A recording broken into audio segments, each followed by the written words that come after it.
This is episode 3 with Armen Mardirousi, also known as the Business Yogi. Hi, my name is Leon Gabrielian, and this is the Thriving Life Club, the podcast for those who want to thrive in every area of life. Thanks for joining me today. Welcome to the club. Let's begin.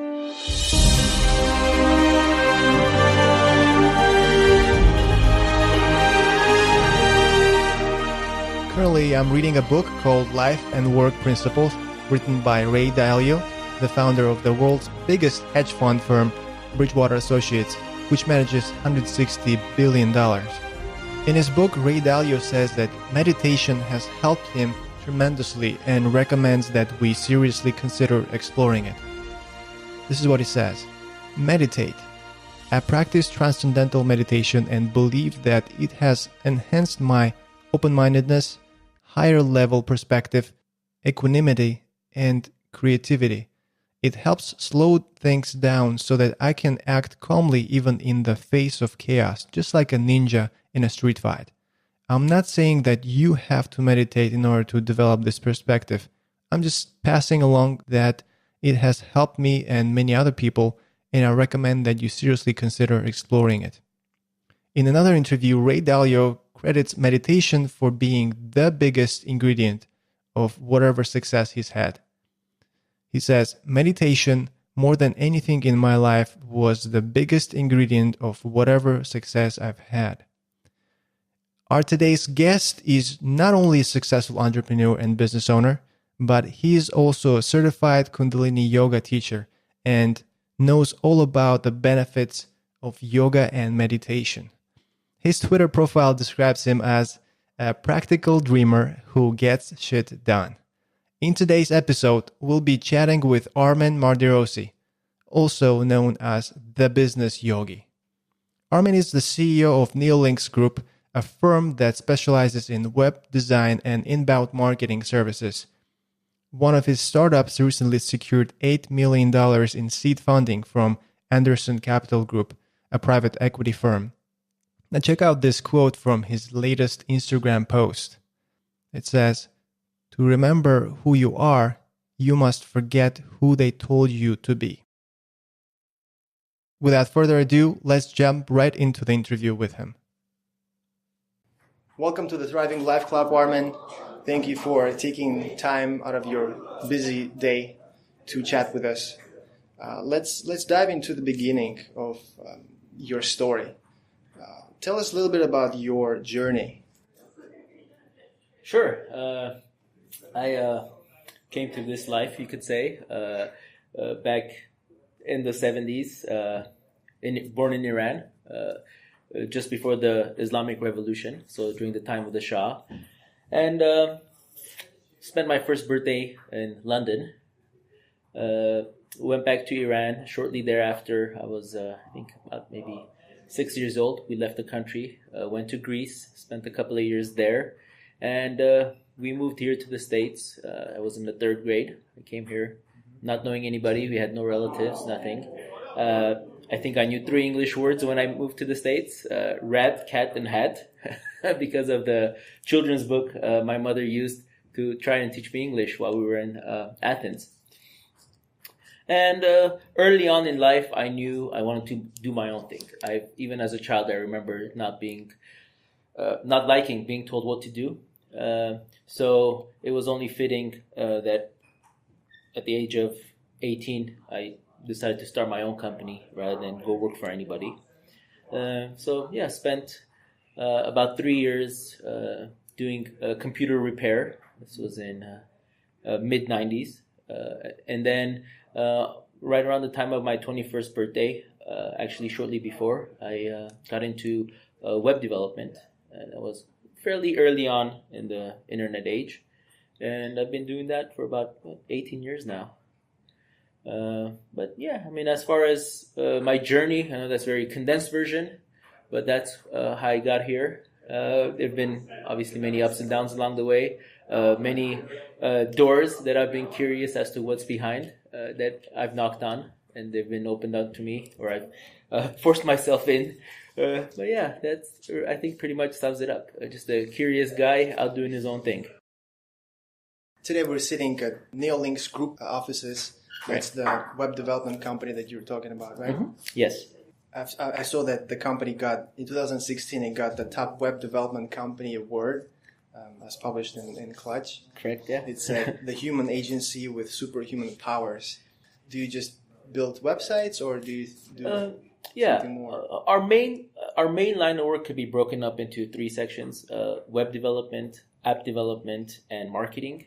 I think the main separator between us and many other quote-unquote design or development companies, I think comes with the culture that I personally spearheaded, where, for me, it's very important to understand the people I'm going to be working with and to actually get a fundamental understanding of their business model before we even talk about, be it a design concept or before the first line of code is ever written.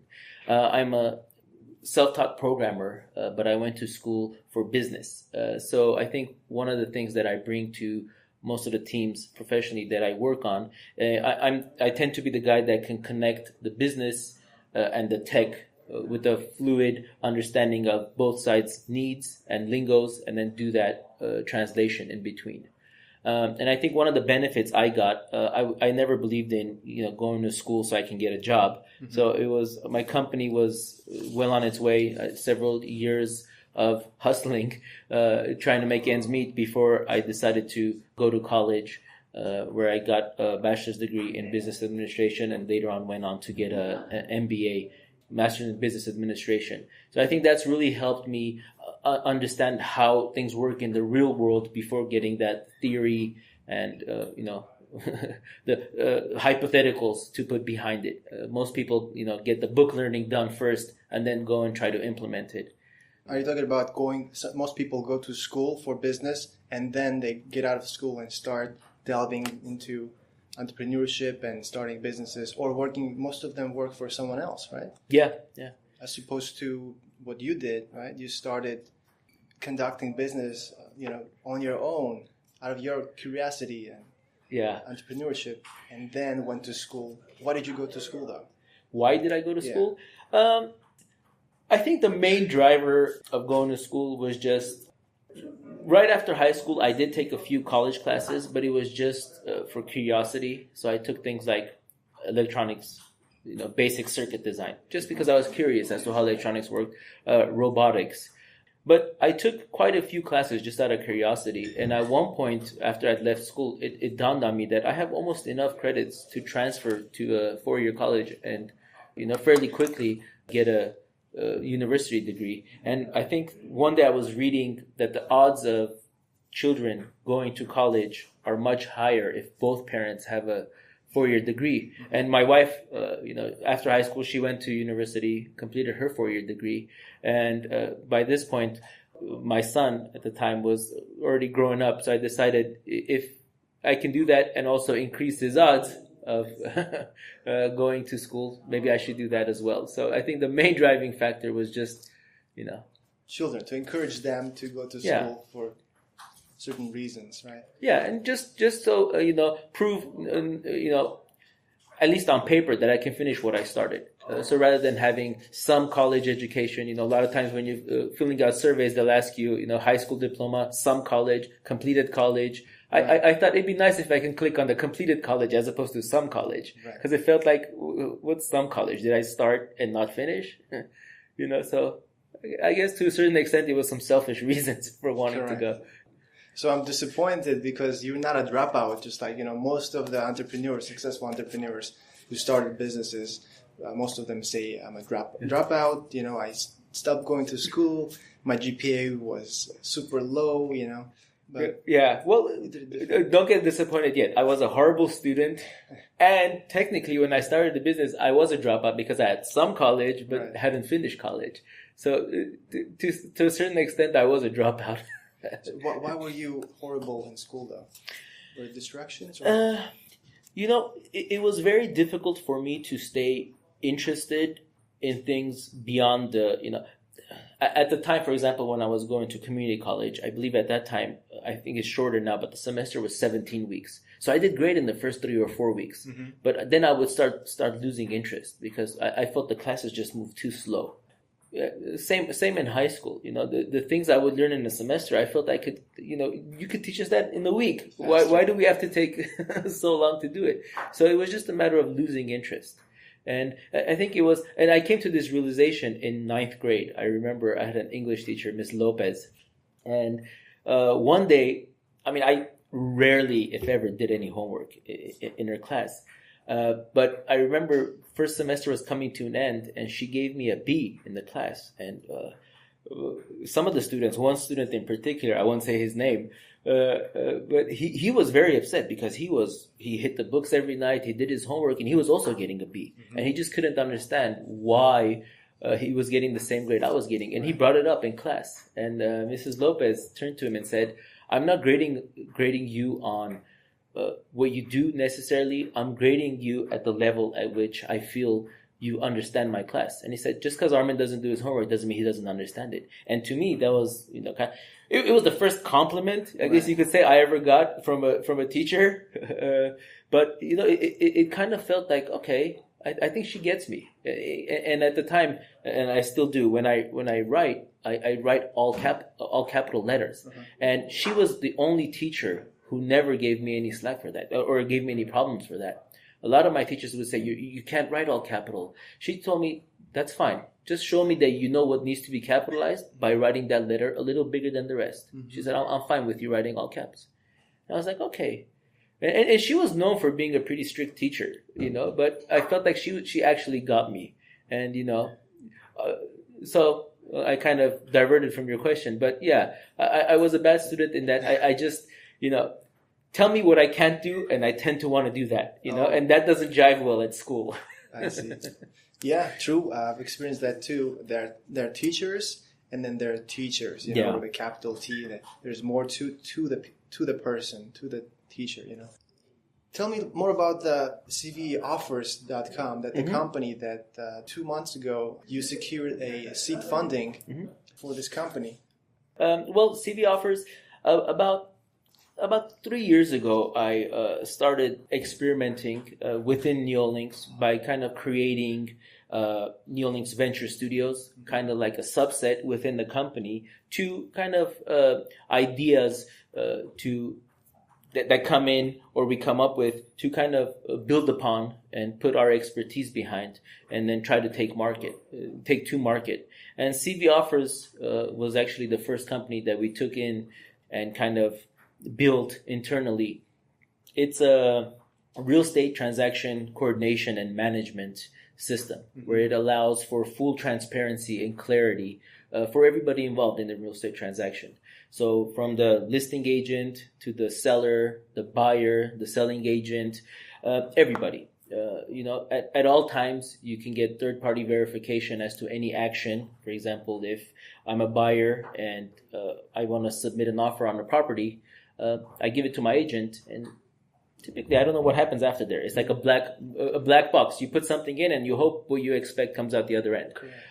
Whereas with CV Offers, your agent then submits it through the system, and you as the buyer get email and text verification that, hey, your offer was submitted. And at the same time, the listing agent and the seller get the same type of notification, text and or email, depending on their preference settings, saying, hey, there's an offer on your property, go ahead and take a look at it. So it takes that mystery out of the whole transaction mm-hmm. of the purchase or sale of a property.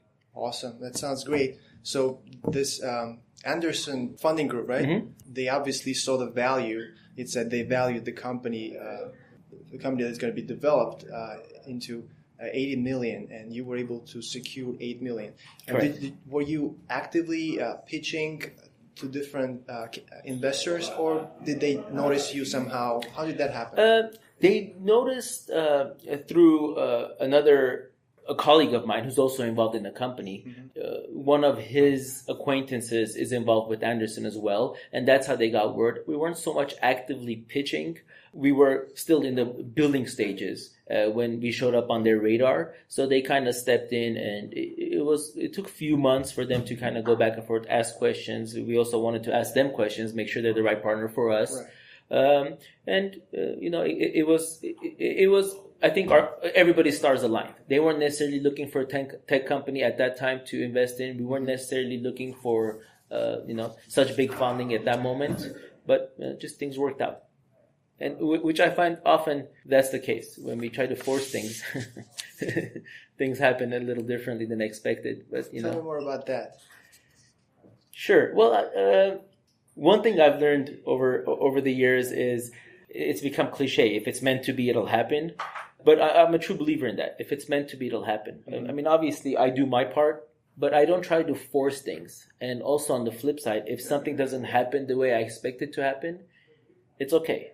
It's not the end of things, because I learned that no matter how bad a day you're having, I always remind myself, if I'm having a bad day, I think, okay, when's the last time you had a really bad day that you felt like, okay, that's it, I want to throw in the towel. Mm-hmm. Oftentimes you can't remember when that was, let alone why that was. So I'm going to get over it. So why not get over it now, as opposed to in 2 hours, 2 days, or 2 weeks? And just that way of, I guess, some of the phrases I use might have different connotations to different people, but that way of going with the flow or kind of tapping into the right energy and flowing with it has worked out for me.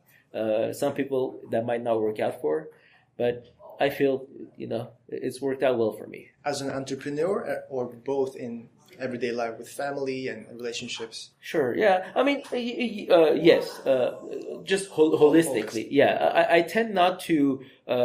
although certain activities I do, I compartmentalize. I tend not to compartmentalize my life, where, okay, now I'm wearing my entrepreneur's hat, so, I'm no longer a husband or a father or a friend because now I'm, just working strictly on business, right. Or now, I'm strictly on business. It's just whatever I do, I just try to be there in that moment. But I think even when I'm, holding my wife's hand and we're walking on the beach, that doesn't mean I'm not an entrepreneur at that time. I'm still an entrepreneur. I'm there with her then and there, but I'm also an entrepreneur at that time. And when I'm here working, I'm negotiating a deal with a client or a potential partner, but I'm still a father and a husband there. And I think that that holistic approach has been very helpful in my life, because it saved me a lot of headache and heartache. Especially business-wise, there might be some monetary cost to that way of thinking, but at the end of the day, I can put my head down and sleep, comfortably, resting, knowing assuredly that I'm doing what I'm supposed to be doing. For example, we'll get pitches for, hey, let's go into this business. There's a lot of money in it, but my measuring stick has always been, will I feel comfortable bringing my kids to work?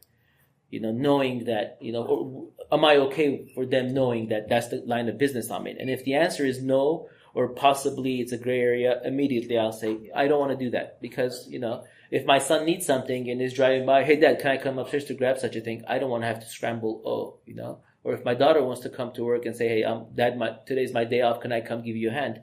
I don't want to have to worry about which client is coming in that day, what project are we working on. If it's not okay for them to see it, then it's not okay for me to do it. That's the way I see it.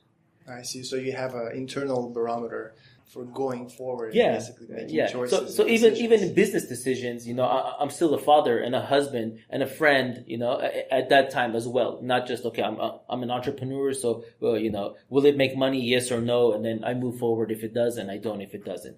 So at any given time, I think it's kind of a holistic approach. That way I don't have to suffer from that multiple personality where the entrepreneur in my head is fighting with, the father in my head, or, anything like that.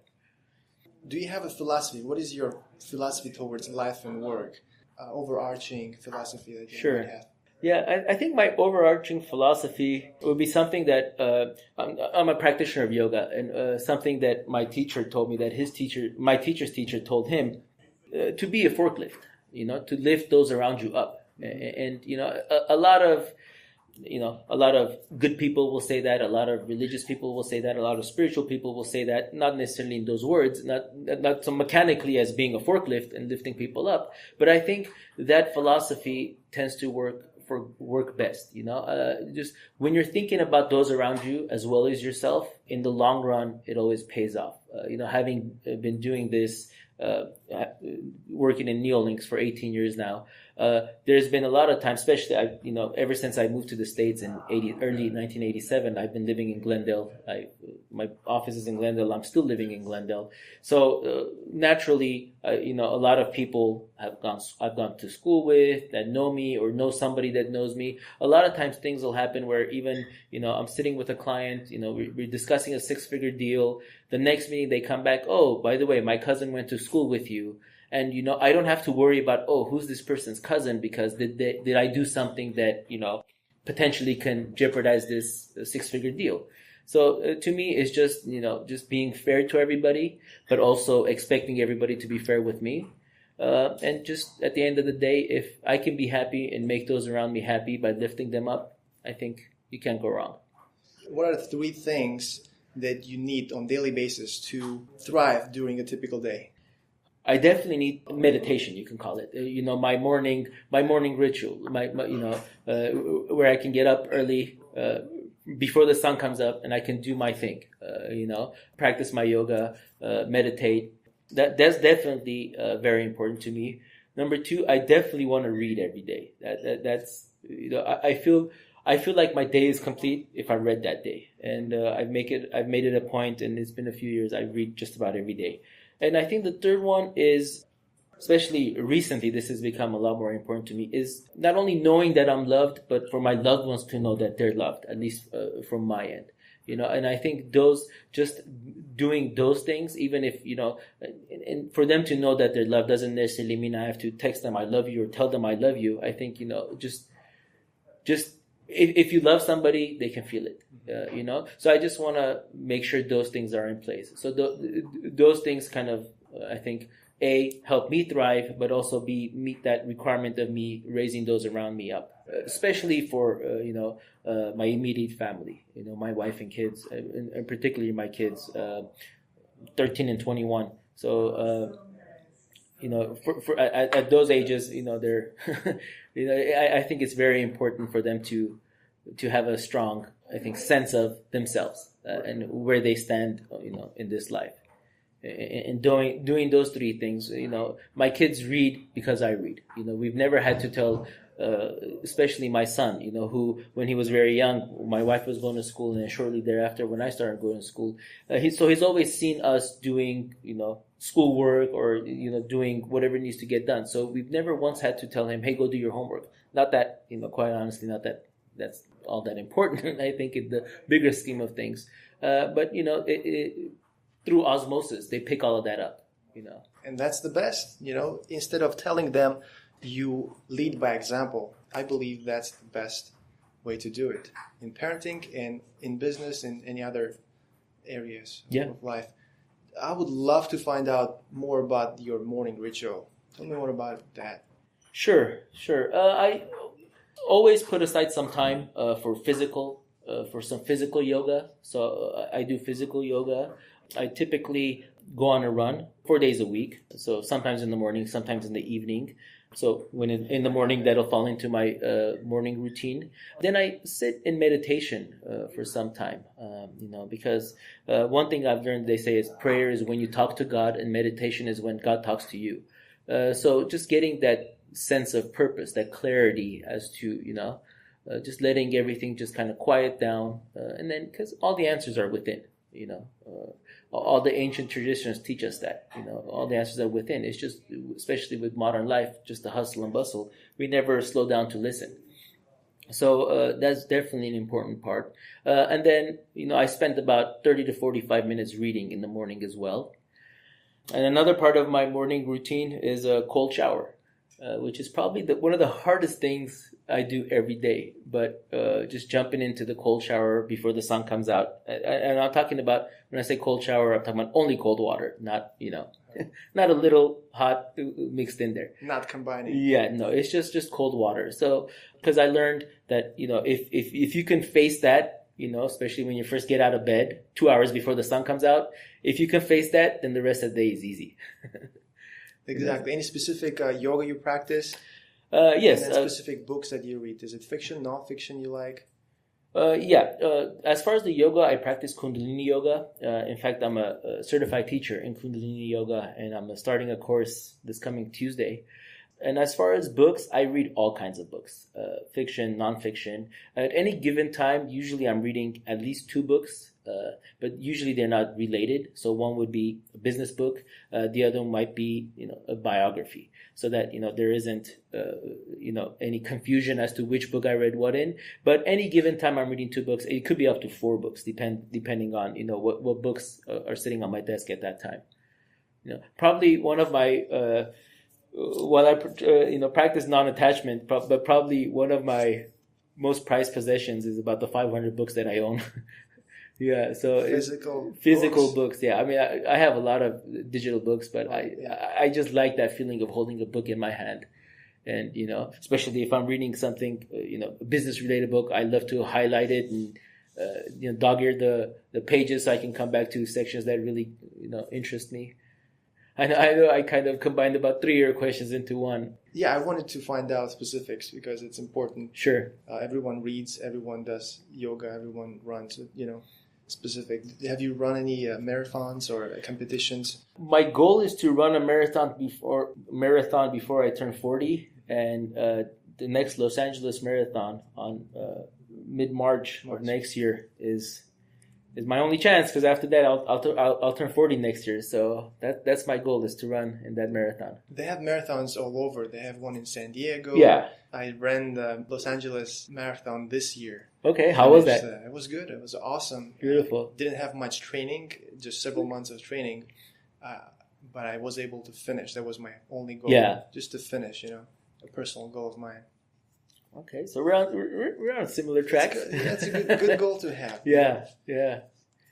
In addition to the philosophy that you talked about, mm-hmm. What are some of your core values that are not negotiable, or that help you in everyday life as an entrepreneur and as a just a human being? Sure. I think at the end of the day, we all just know. We know what we want to do, mm-hmm. and if it's right or wrong for us. Especially when it comes to business, the way I tend to approach things, and it's worked out good for me thus far, is I always try to take myself out of the equation. So, let's say I'm negotiating with another party. I'll just, in my mind, I'll say party A, party B. I'll come to the side, okay, as an observer, party C. Does this look fair to me? Okay. If I was party A, is it fair for me? It is. If I was party B, is it fair for me? If it isn't, okay, what in that isn't fair, and why, and what can I do to correct that? And for me, at the end of the day, that's saved me a lot of headache, heartache. It's also made me, I don't want to say enemies, but I'm sure that doesn't, as altruistic as that sounds, it's not that easy when it comes to implementing, because a lot of times people will try to read between the lines, or what is this person really trying to do, or it might be fair for nobody to be able to get cheated out of something, but it might not, for whatever reason, it might not seem fair to the other party, or even another member on your own team. Mm-hmm. So it's easier said than done. But for me, if I don't feel it's fair all around, I'm not comfortable with it. So I'll do everything in my power to ensure that it is fair. And fair doesn't necessarily, it could mean many different things. But to me, is if I was in the other party's shoes, would I feel cheated? And if so, why? Am I actually trying to cheat them, or is there something that isn't clear that I can clarify for them to know that I'm not trying to cheat them? And I think at the end of the day, that kind of works out both immediately and in the long term. Because like I said, we live in a small world, and it's shrinking every day thanks to technology.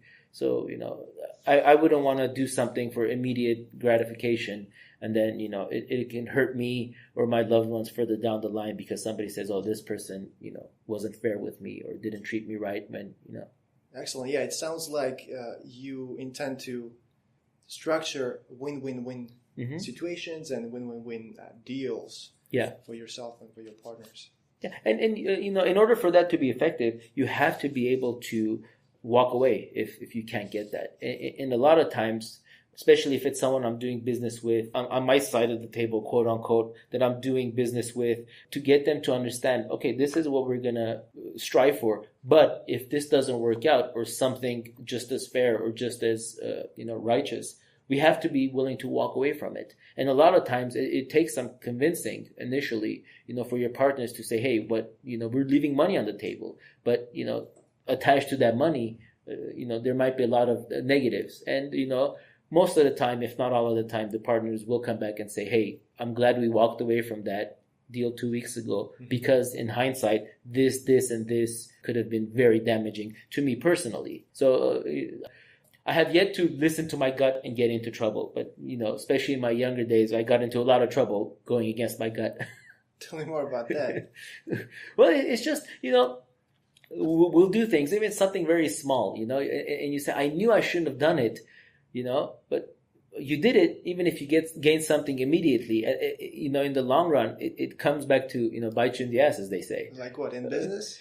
Just in everything. Yeah. For example, in business, in the early days of my business, if a client was willing to give me money, and I need, if you need to pay the electricity bill to keep things going, and there's a potential of you making $500 on a deal, you take it. But in hindsight, you see that not only did you not make any money, but it cost you $1,200 to service that client that you would only make $500 off of.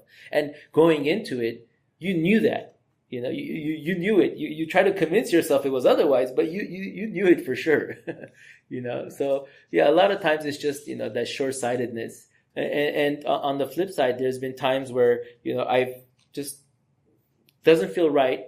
So, didn't go into it. And, 2 weeks later, 2 months later, it could even be 2 years later, you find out, well, I'm glad I didn't do that, because, look where that would have gotten me. Hindsight is 20/20. And a lot of times we look back and say, man, I dodged the bullet there. Right. What would you say is your biggest fear moving forward? Well, I don't know if it's a fear.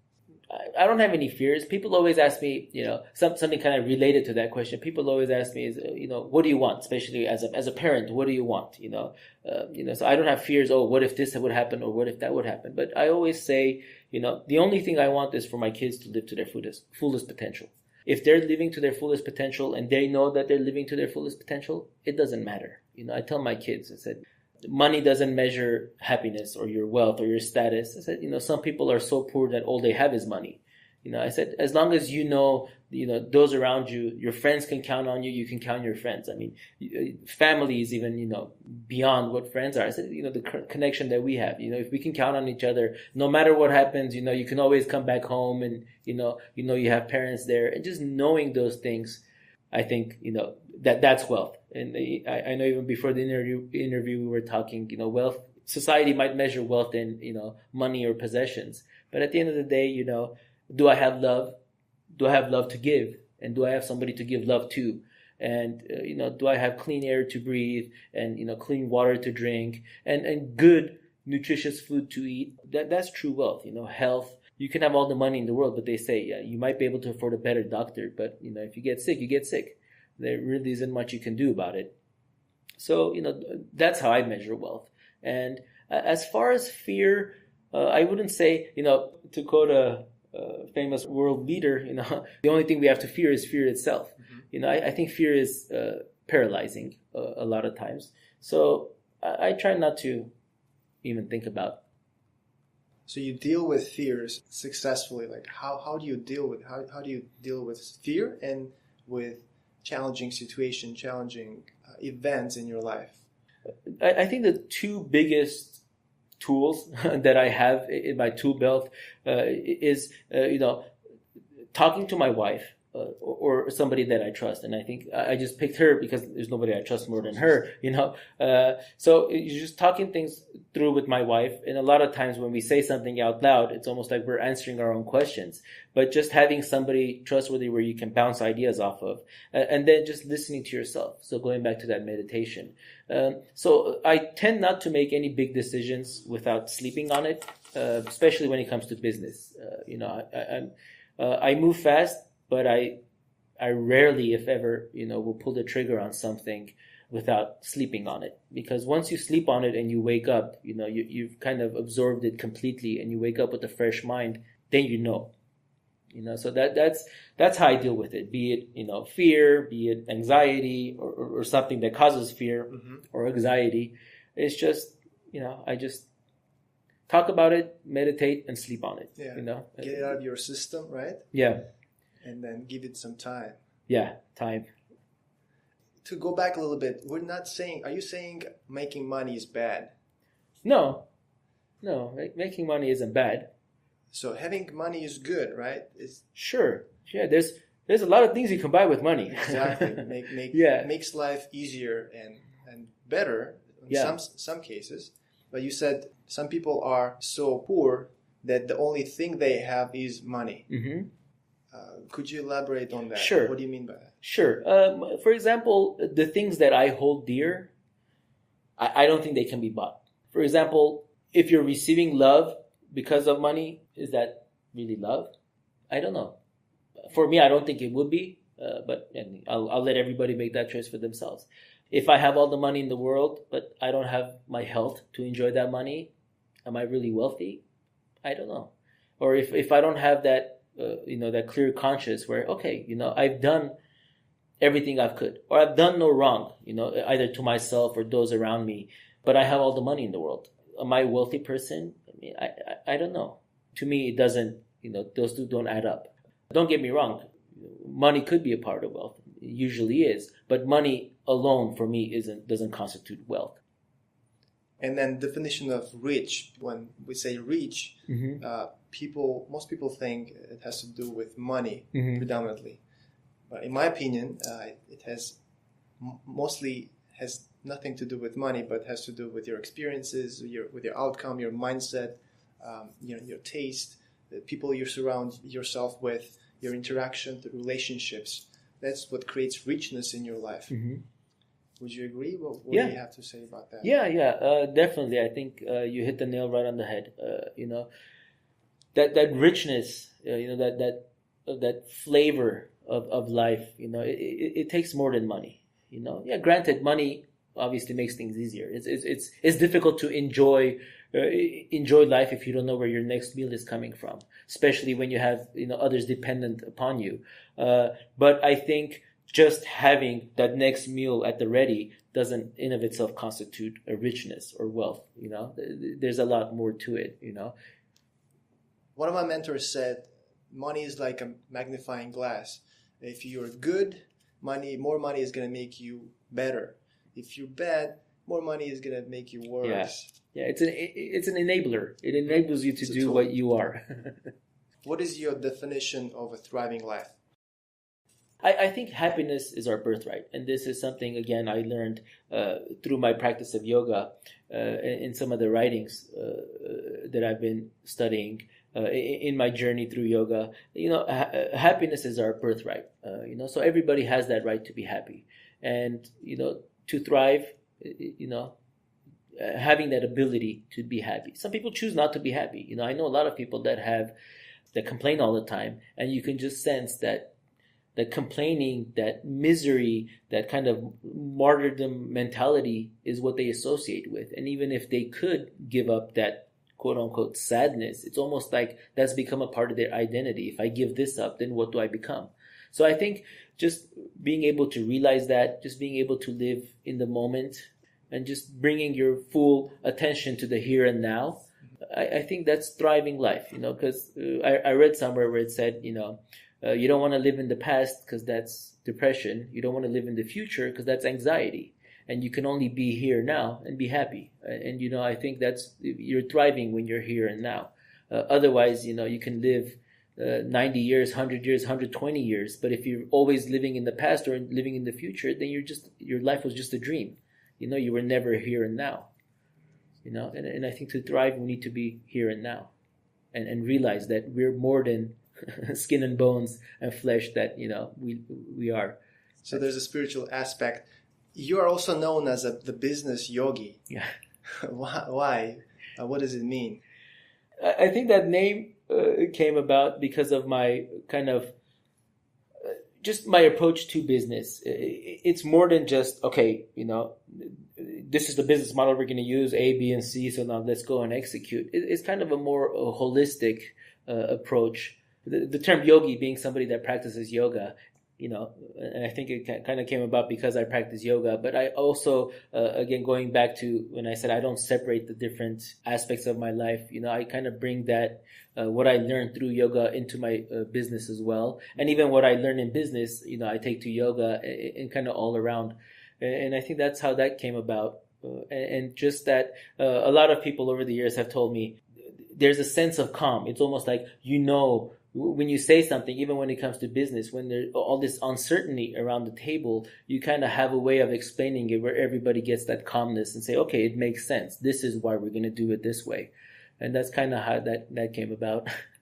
On purpose. Beautiful. Tell me, what is one piece of grandiose advice or wisdom that you would give to your children? The only one thing that you would, pass down. One piece of advice. One piece of advice in general or specifically to my children? It's up to you. In general, you only can have one piece of advice. What would it be? Get shit done. What do you mean? Our time here is limited. On this planet? Yeah. That's what you mean? Yeah. Here in this life, we have a birth date. We have we're all going to have a date that it ends. We all go out the same way. Life is brutal. Nobody gets out of life. So just get shit done. Don't, I wish I should have, could have, would have. No. Do it. Beautiful.